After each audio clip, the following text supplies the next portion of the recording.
Welcome, flight simmers. Today we're going to take a look at the Hercules H-4, affectionately known as the SPRUCE GOOSE. And we are going to use the world map to create a flight plan. At first, I just take a little look at this aircraft and some of the uniqueness about it and why it's a historical plane. The 75th anniversary, this is from an article written by Harriet Vasquez. So the 75th anniversary was November 2nd, I believe, 2022. And this was an 8-engine Hercules H-4 by Hughes Aircraft, and known as the SPRUCE GOOSE, even though it was built out of laminated birch wood. So it was designed in the 1940s by the eccentric tycoon Howard Hughes, who later became very reclusive in his life. He was an obsessive-compulsive individual who condition worsened as he got older. But he was a very successful pilot, held several aviation flying records, and was the owner of Hughes Aircraft Company. So he had his finger in a lot of different things like real estate and movies and the aviation business. So the plane weighed 300,000 pounds empty and had the widest wingspan, 312 feet of any other aircraft, right up until recently when they built the vodka burner, famous Russian cargo plane. Now, you might wonder, why would they build a monstrosity like this out of laminated birch?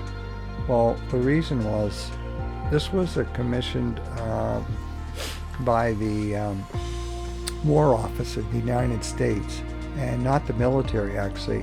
And the military, had precious metals and essential metals designated for the war effort. So he wasn't allowed to build this out of aluminum, which he probably would have done, because he was famous for some of his earlier aircraft, which set some records. They were made with aluminum and flush-hole riveting, which made him a lot of money. So he probably eventually planned on building this out of aluminum.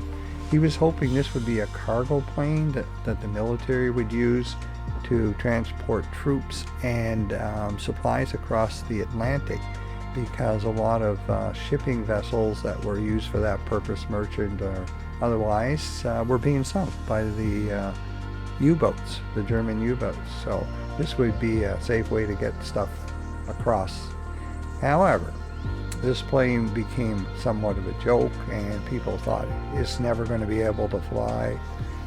And to prove them wrong, Howard Hughes made a flight. And he flew this plane for 70 feet over the water for 26 seconds off Long Beach, California, much to the surprise of people nearby looking at this huge plane, because it was supposed to just be a test on the water, but he actually lifted it off just to prove his point. The plane cost $23 million to build.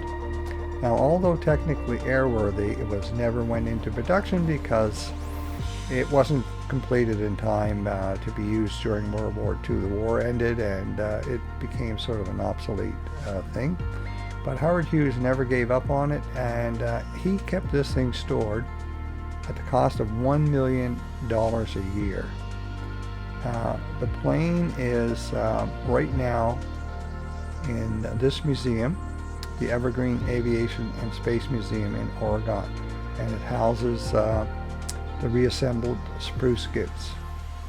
So that's a little bit about the plane and how unique it is and why Microsoft decided to put it in. So I've always been fascinated by this plane, and Hughes doing that short flight. So let's take a look at the plane, and it's really nice that Microsoft has included it and done it so authentic inside, so we can actually have a look at what this plane looked like inside and out, and also sort of get a feel for flying it. When you do lift this off, you feel like you're flying a blimp or something. I mean, so huge, and also it would be a scary thing to fly, because I don't know how airworthy it really was. But anyway, Here's something interesting about these floater planes. Like, there's several of them in Microsoft Flight Simulator. And if you try and take off, just click on a point of interest over the water and you go to fly, you hit fly down here, you're going to be in the air already, and the plane's running, the whole works. So what you need to do, and actually right around JFK, New York City, there's a lot of little waterways. Like here's one, and there's other ones, up in here, I think. So zoom in on one of these water runways, and when you click on those, you will be in the water. The plane will be running, the checklist will have been completed, and it's all started up. So you're going to click Set as Departure, and now, Howard Hughes had envisioned this thing was going to fly across the Atlantic with troops. So let's just, for the sake of imaginary purposes, let's actually try it and do it. We're going to try and fly to England and see if we can land there with troops and cargo. And I'm just going to pick this as a place to land, a heliport, so I have an actual spot that I can set as an arrival area. So we're actually just going to land in the water there. So I'm going to do low altitude instrument flight rules, because you'd have to use instruments to get across there, and it would be an automatic approach and landing. So now I'm going to hit fly, and you'll see what I mean here. As this loads, we'll get a little look at the jet. I think it's CJ4, looks like. Flying over an interesting location. So this is Microsoft Flight Sim 40th edition. Okay, so here we are at 5-4 November Juliet, which is a water runway. There's the plane, it's running. So, pretty impressive. Wow, massive this thing. So, first thing I'm going to do is I'm going to shut it down, show you how to do that if you want to do a cold start. So, you can hit shut down and you can just do autocomplete. It's going to shut off the magnetos, cowl flaps, battery, alternators. There's 3 of them. So, I'm going to do autocomplete. Okay, so now it'll sit there while we have a look at the plane. So let's take a look outside. Everything should shut down. There we go. So let's have a look at the plane outside. So you can see how nicely it's rendered. So there's those 8 massive engines, and we got the floats here, and it's like set ready to take off. And because there's no little sort of floats underneath these protrusions from the wing here to keep it level, so that's because it's ready for takeoff. So let's go back inside now and look at the plane inside. So I'll press Control 1 to bring up this screen. So we've got some gauges here, which are the wing flaps, the rudder. So this is all pretty cool stuff. Vertical speed, and a lot of the knobs are inoperative. This one isn't. The altimeter calibration, you can actually do that. And I could change that, and then if you hit B on your keyboard, it'll automatically reset it to the proper setting. So we got a compass-like directional gauge. Then we've got a couple other gauges here. We've got our attitude indicator gauge, and we've got turn coordinator gauge. You can see it moving as the plane rocks, the bubble there. Altitude.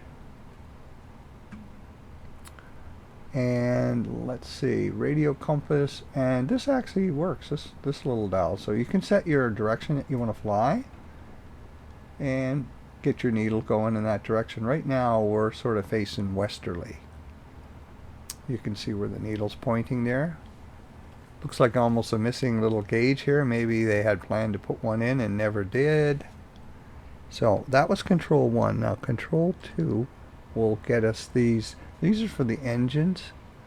So you can see there's 4 gauges. they cover the 8 engines. And then RPMs, manifold pressure, and then you have more gauges down here. Your BHEP gauges. And let's go control 3. You can see we got similar gauges across here, also that missing one that the co-pilot has. And control, well, I think that was control 4. No, here's control 4. So here we have the throttle, which you can control, but it looks like you can individually control these to help steer the aircraft, I suppose, in the water. I don't think it has a rudder. This is the joystick moving the rudder. Let's just see if we can get a look at this. There, you can see it moving on the back of the plane. And then we have our flaps here. The flaps are already down, so I can bring them up just with my joystick. So here's the flap thing, and you can actually click on it and try and drag it, but it doesn't seem to work very good. So I'm just going to put that down using my joystick buttons and set them again. So that's with the joystick. Let's just go control 5. So this is a lot of the stuff for startup that we shut down and we're going to start up again. I'm not going to go through it all because you can see all these little switches. You have to do each one of them, all the magnetos, and then your engine condition, and some of these are inoperative. So we're going to go through that quickly. Control 6, all these gauges, interesting for an engineer to monitor what's happening with those engines. And control 7, more gauges, wing tank, fuel tank valves. All these valves have to be turned on for startup. So you can do that through the checklist. Control 8, once again, starter engine switches, and a lot of them are inoperative but very nicely rendered. And control 9, more gauges, and 0 overhead. So this is where our lights are, and you can see they're all turned on there. And your PTOT, you can turn that on, it's operative. And so most of these are inoperative. You know, you're not going to be able to use them, but they're there for aesthetic purposes and looks real cool. Some floodlights here to light up at night. Okay, so control 0, there we go. Now what I'm going to do is scroll around here. Here's the trim, pitch trim, so I can control that using my joystick buttons. I think you can also, yeah, you can scroll on it. So we'll just leave it at that for now.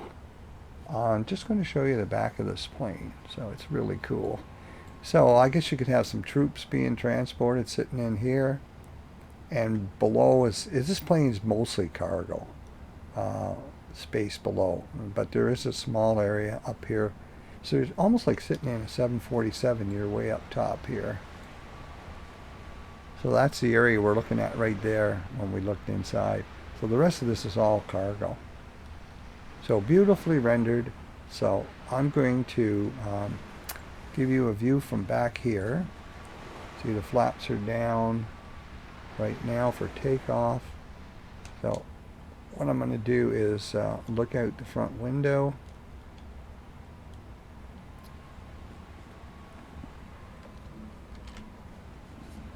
So I'm just going to adjust my view a bit here, just by using the mouse and dragging. So now we're going to start this thing up. So in order to start it up, you have to click Start Engine on your checklist, and you're going to have to hit Reset the Page. Now that you've done that, it'll go through all of this stuff, and you can see it's pretty lengthy and be a little boring for you to watch, but I'm just going to do autocomplete. Okay, and you can see the engines will start up.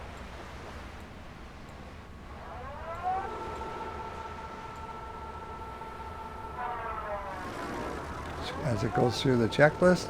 So if you did this on your own, this is what would happen. It's priming, turning on magnetos, turning on the ignition switches for the engines. See, 2 come on at a time. So even though there's 8, there are really 4 sets of controls inside for them. So, page is complete, and we are good to roll. So now we're going to try that flight across the ocean. So I'll show you how this thing takes off. Really does take off actually pretty good. So I have to adjust my view using the mouse. So I'm going to start increasing the throttle. And this thing's going to start to roll, and I'm going to turn it slightly so I don't crash into the shoreline. So you got to get this thing level to get it to take off. I have to be careful here, so I'm not level. Trying to level the wings. Still turning slightly. Okay, now you see how easy that thing lifted off? I'm doing about 94 knots, 95 knots. So I'm going to bring up the flaps shortly. Just bring them up to 1. And I'll bring them up a little bit more. So we're flying towards New York City here. So I'm going to bring them up some more. So bottom line is the thing flies pretty easily.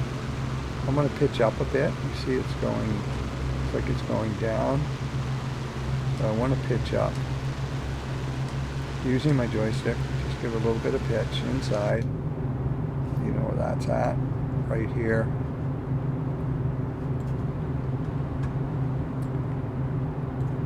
So I'm going to pitch up a little bit.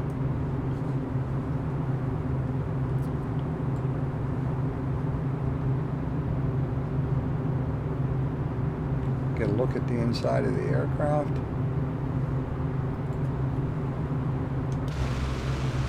So I'm going to continue pitching up a bit. You can see my vertical speed here. So we're climbing slowly. And we're headed in a westerly direction right now. Let's have a look at that compass here. Yeah, we want to go that way. You know, so you can get your bearings from your flight plan. You look right there, it's sort of indicating we want to fly in that northerly direction to pick up our flight plan. Now, this might take us out over New York City. So once we've done that, we'll go fast forward in time to England. See if we can pull this flight off for Howard Hughes. Make him proud. Okay.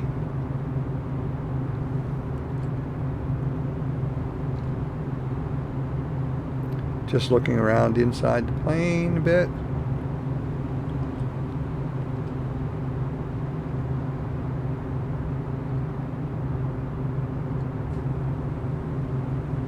And everything looks fine.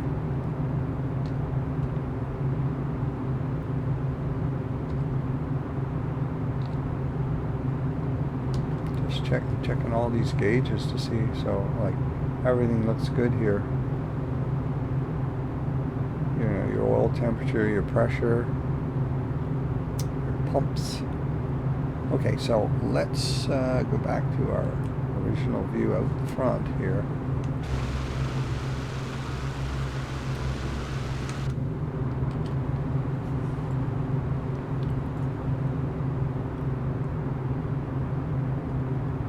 Scroll back a bit.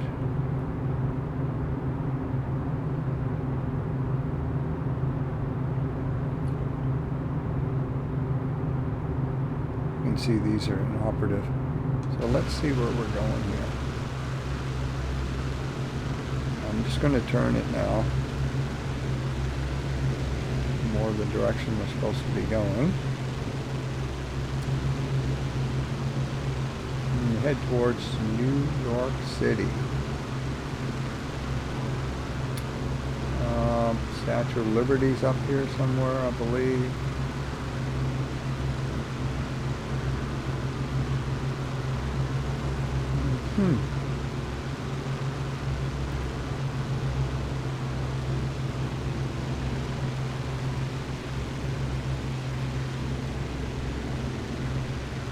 So we're at 2,000 barometric pressure. Press B on your keyboard.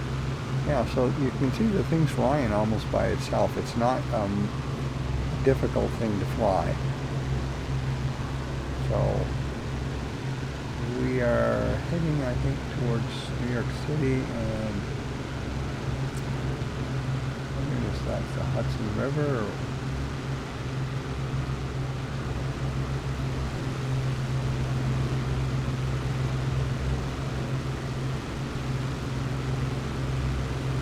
We're going to make a turn. I'll give you an idea of what the plane looks like outside. Wow, quite beautiful. Yeah, it's quite the experience. I mean, it looks like it's made of aluminum in this thing rather than laminated birch, but I guess that's what it looked like. It was probably spray painted that color.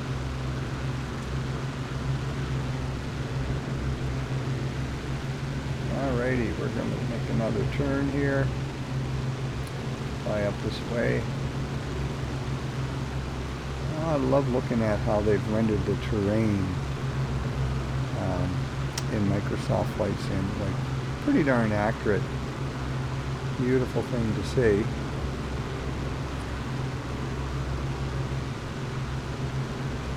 So when you're turning this thing, it's sort of like turning the 747. You have to go nice and slow. And then level it off gently. So I'm using a Logitech Extreme 3D Pro joystick, which works very well with Microsoft Flight Sim. It's a very inexpensive joystick, so if you're looking for one that really does work well, that's not going to cost you $800, because if you just want to enjoy flying without getting into too much money, this is one way to do it, this joystick. So if I want to go down, I can just trim down. So the trim works very well. It almost feels like this thing's on autopilot, to be honest with you. That's how easy it's flying. So maybe Howard could have got up a little higher and flown it a little further. I don't know. I just don't think. He'd already been in 4 airplane crashes, I believe. So he probably didn't want to be in his 5th.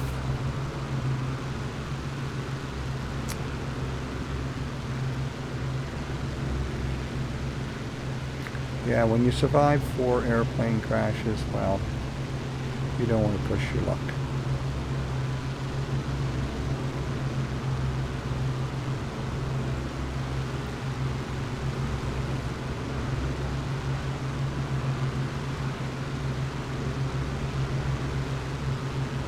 So, what we're going to do now is we are going to go to a feature called Travel To.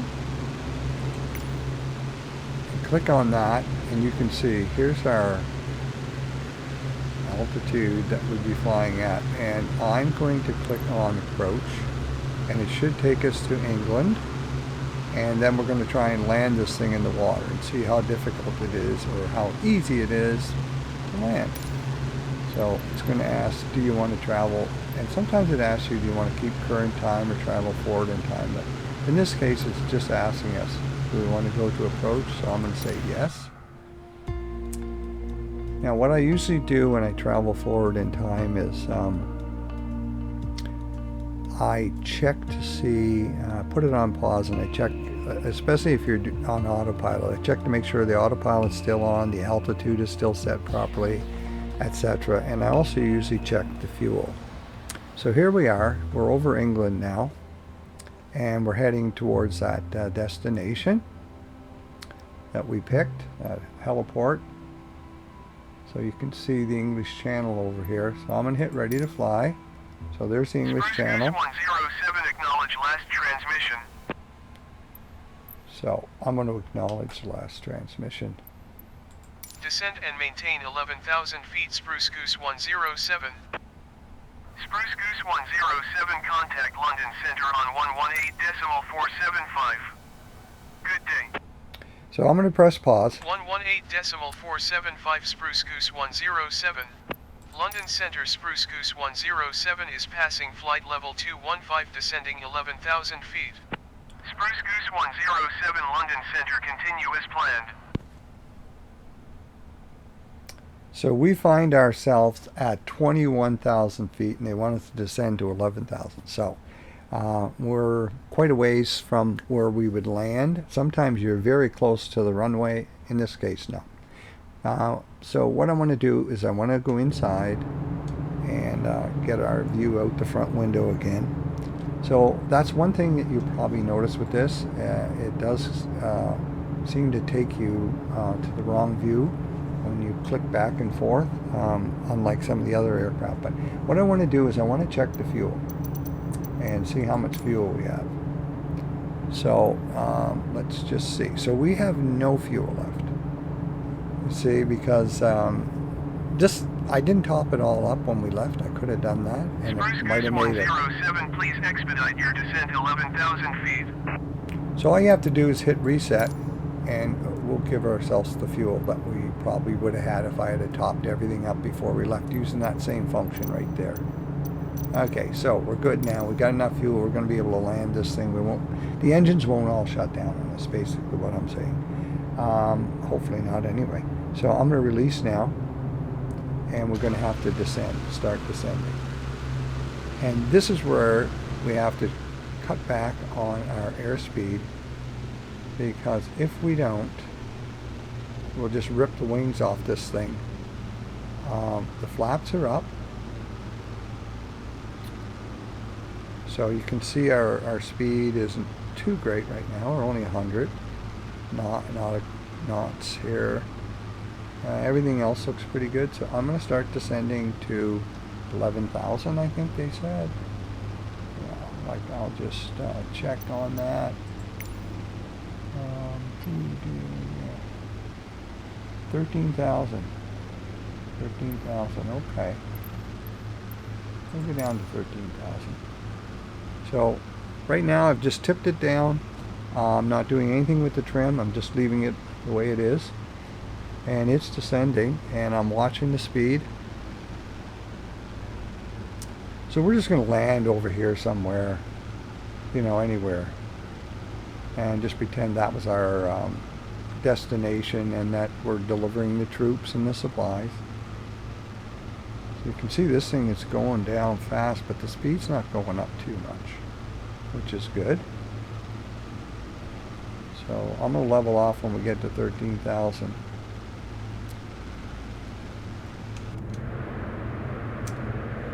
Yep, you can see our altitude is working great.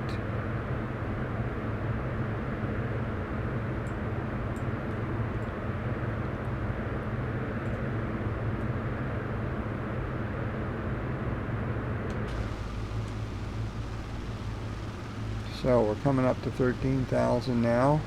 I'm going to try and land over here somewhere, right over here. Because I think that's sort of where our destination was. So I'm going to level off now, gradually pull back, so they don't start screaming at us that we're at the wrong altitude. But we're just going to have to descend on our own.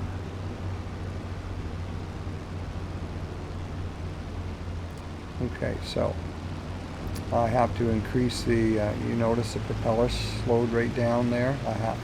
So I have to give it some throttle now, because now that we've leveled off, I had it on idle while we were descending. Okay, let's go back inside. Okay, so the big thing is keep this thing level. So yeah, we're going to land over here. Looks like a nice spot. Sheltered area, like a harbor. I'm going to head over there, and I am going to start descending.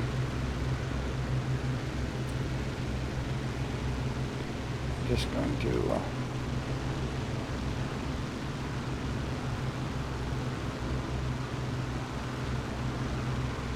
I'm just going to cancel. London Center Spruce Goose 107. Cancel IFR at this time. Spruce Goose 107 IFR flight planted. Okay. Flight plan was canceled, so that hopefully they're not going to pester us now as we start descending to land here. So I'm keeping an eye on the airspeed. The engines are all looking fine. As you can see, engine 1, 2, 3, 4 is not into high RPMs. Everything looks great. You can see our fuel, our angle of attack is okay here. Flaps, trim. I'll put the flaps down for landing. So I'm just going to turn towards that area, and hopefully the villagers will be all excited to see the Spruce Goose fly in on this historic transatlantic flight.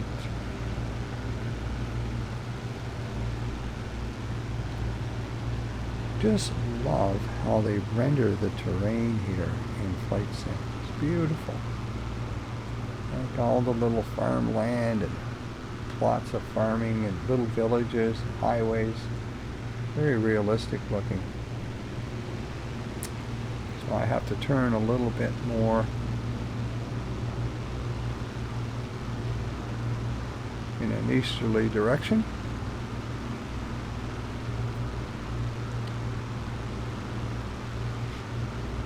And we are descending nicely.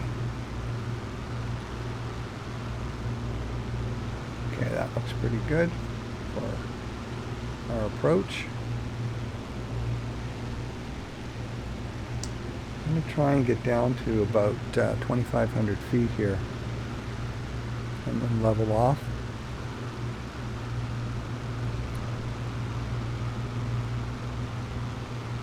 So I'm going to try and land like right in here.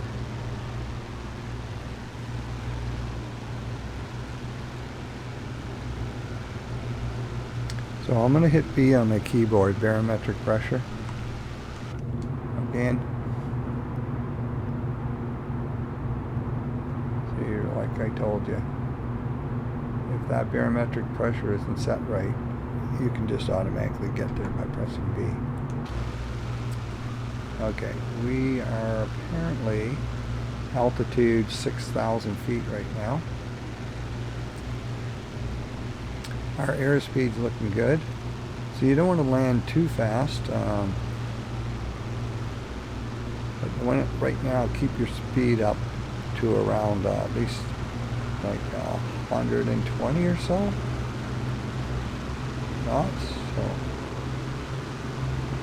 as long as it's in the green for now, and then I want to get it into this white zone for landing. Once I get closer, I'll have a better idea of where I'm going to try and land this thing. A little village down there that we're flying over. Anyone from England would probably know exactly what that is, what that place is. So this is, I believe, the English Channel. This will certainly be a landmark for somebody that knows the area.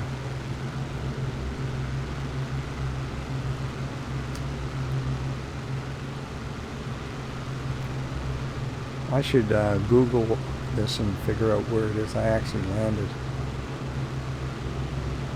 See if I can find this spot. It should be on Google Earth, or Google Maps. I should be able to find it. Then I'll know what this village is here. Okay, so we're getting close. So I want to start descending.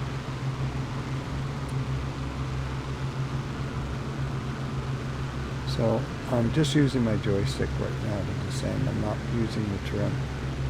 Just going to leave the trim the way it is.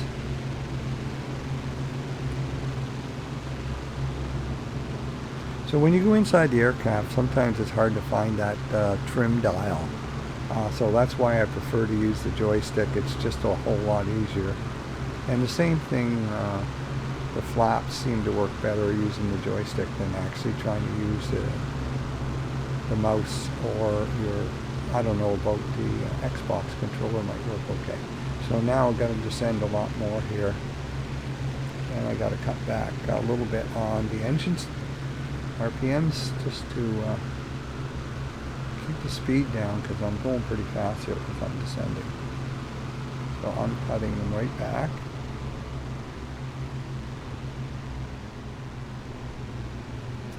So you can see it's a little nerve-wracking landing this thing because it's so huge.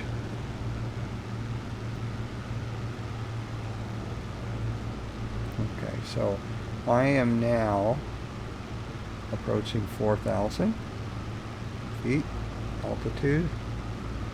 So I've got to get down a little bit more. My airspeed's looking pretty good.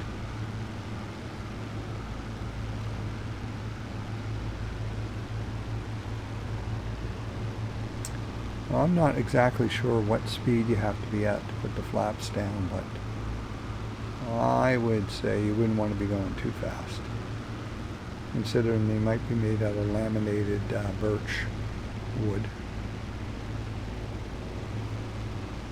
Okay, we're at 3,000 feet now. That's pretty good. Our speed's looking good. I've got my throttle cut back pretty good here. And now we're getting a good idea of where we'd like to land. I'm going to try and bring her down right in here, this area. I don't want to run into the shore when I land. So I'm just going to increase my throttle a bit because I'm getting pretty slow here. Okay, so I'm going to put my flaps down now. So I just clicked them down 10%. So the big thing about landing this plane is make sure your wings are level. If you're tipped a little bit too much one way or the other, then you are going to, these little pontoons or whatever they're called, are going to dig in and grab and maybe cause you to crash, okay? So let's just see what I can do here about an approach.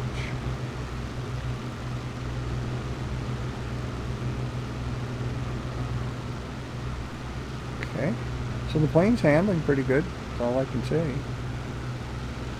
For those that are interested in knowing, it's handling very nicely.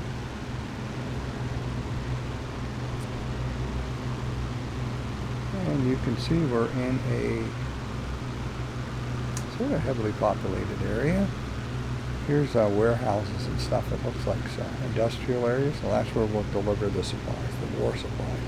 And the troops can stay in one of the villages here. I'm sure they'll be welcomed. Alrighty. See if I can come in here and find a nice spot to land. I have to get my altitude down here. Now, one thing I noticed with this plane, when you start getting close to the ground, they do cast a shadow of the plane for you, which gives you a good idea that you are getting close to landing. So now here comes the scary part. Trying to land this great big sucker. My speed's getting up too much. Cutting back on the throttle. Okay, so I'm down now to 1,600 feet.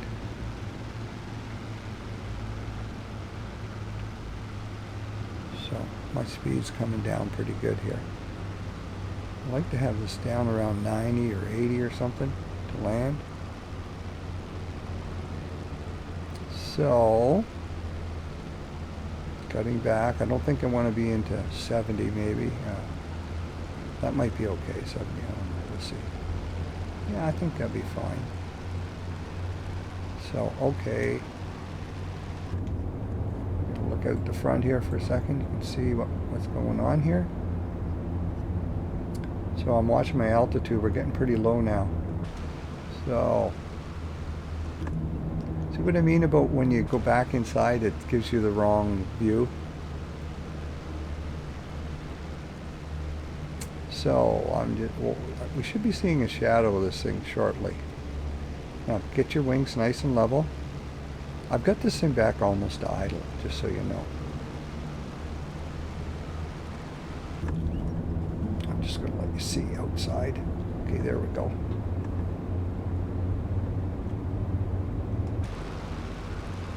Alright, so we are really low now, like 110 feet or something, so I don't see that shadow. Oh, there it is right there.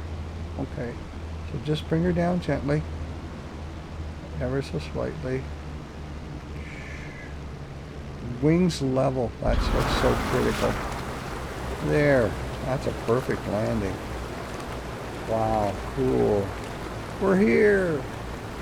We're gonna go and stay in this village. Everybody's happy they survived. Flaps are up. And you can just, let's see, control 2, control 3, control 4.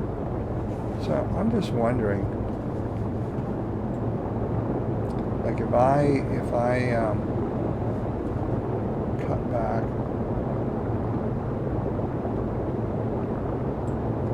oh, I can't do it.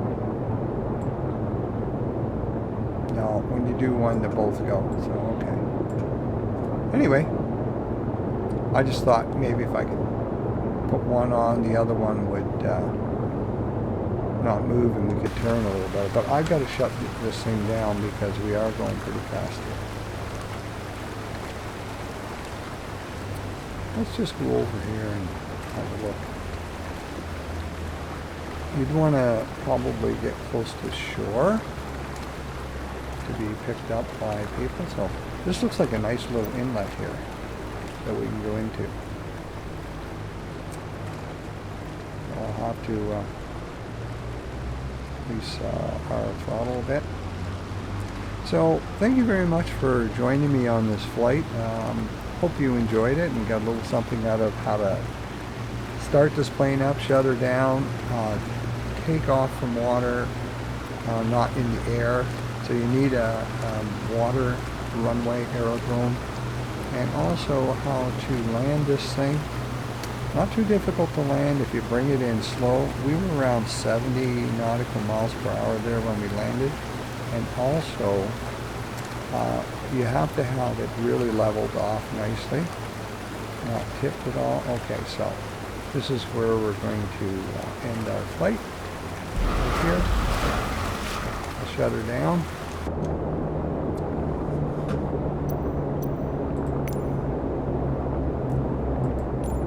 So I have to reset that, and then I have to do autocomplete, and it'll shut her down.